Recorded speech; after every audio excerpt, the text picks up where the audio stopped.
जब 2020 में कोरोना आया तो कुछ लोगों ने कहा है कि भारत इससे निपट नहीं पाएगा, इंडिया कांट डू इट। जब हमने वैक्सीन बनाने की कोशिश की तो इसका मजाक उड़ाया गया।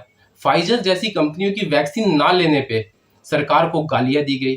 बाद में चल के यही फाइजर कंपनी दुनिया का सबसे बड़ा फ्रॉड साबित हुआ। अपने ही लोगों के टांग खींचने के बीच भारत दुनिया का सबसे बड़ा वैक्सीन हब बन के सामने आया। हमने अपने यहाँ तो वैक्सीन लगाई, उसके अलावा दुनिया के 100 देशों में लगभग 30 करोड़ वैक्सीन भी हमने दिया। मतलब अपने ही लोगों से मजाक उड़वाने से लेकर के दुनिया की सबसे बड़ी सक्सेस स्टोरी बनने तक हमारे साइंटिस्टों ने कमाल किया। और इसी कमाल की कहानी है द वैक्सीन वॉर।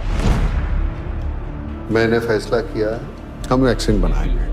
तो क्या कहती है ये फिल्म और क्यों देखनी चाहिए हमें ये फिल्म, तो आइए इस पे हम बात करते हैं।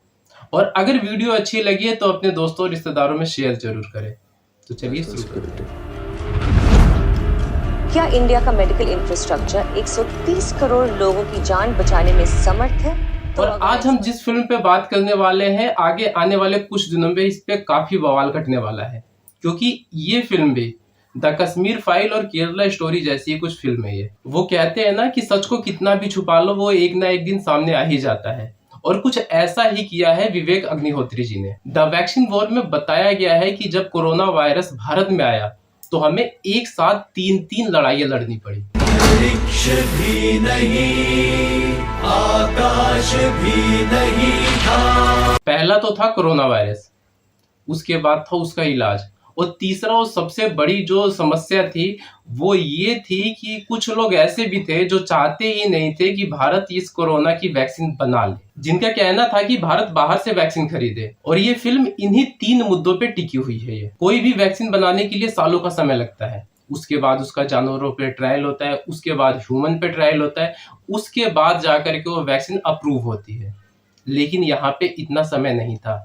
सरकार ने सीधे सीधे कह दिया था कि भैया हमें वैक्सीन चाहिए जल्दी से जल्दी। सालों को काम महीनों में खत्म करना था। कई सारे ऐसे साइंटिस्ट थे जो हफ्ते हफ्ते भर तक अपने घर नहीं जा पा रहे थे, माएं अपने बच्चों से मिल नहीं पा रही थी। इतने दबाव में उन्होंने उस वक्त काम किया। वैक्सीन वैक्सीन वैक्सीन के अलावा भी हमारी कोई लाइफ है। वैक्सीन नहीं है ना तो लाइफ ही नहीं है। और सबसे अच्छी बात ये रही कि डायरेक्टर विवेक अग्निहोत्री ने कहीं भी चीजों को डम डाउन करने की कोशिश नहीं की है। जैसा था वैसा ही दिखाने की कोशिश की है इसमें। साइंटिस्टों के सामने जो जो प्रॉब्लम थी वैसे ही दिखाया गया है। जिस जिस लेवल पे जो जो प्रॉब्लम आई थी सब कुछ वैसे ही दिखाया गया है। और ये भी दिखाया गया है कि सब कुछ एकदम से नहीं हो गया, इसमें कितना स्ट्रगल करना पड़ा है इन साइंटिस्टों को। इतनी मेहनत करने के बाद भी जब रिजल्ट नहीं आता तो उस टाइम का फ्रस्ट्रेशन क्या होता है वो भी दिखाया गया है। माएँ अपने बच्चों से हफ्ते हफ्ते भर तक मिल नहीं पा रही है, सब कुछ दिखाया गया है इस मूवी में। और इसी के साथ साथ इस फिल्म का एक दूसरा पहलू भी दिखाया गया है, जिसे देख करके आपका शायद खून खोल उठे, कि जहां हमारे साइंटिस्ट वैक्सीन बनाने में इतनी मेहनत कर रहे थे, वहीं कुछ मीडिया के पर्सन ऐसे भी थे जो कि इन साइंटिस्टों का हौसला तोड़ने में लगे थे।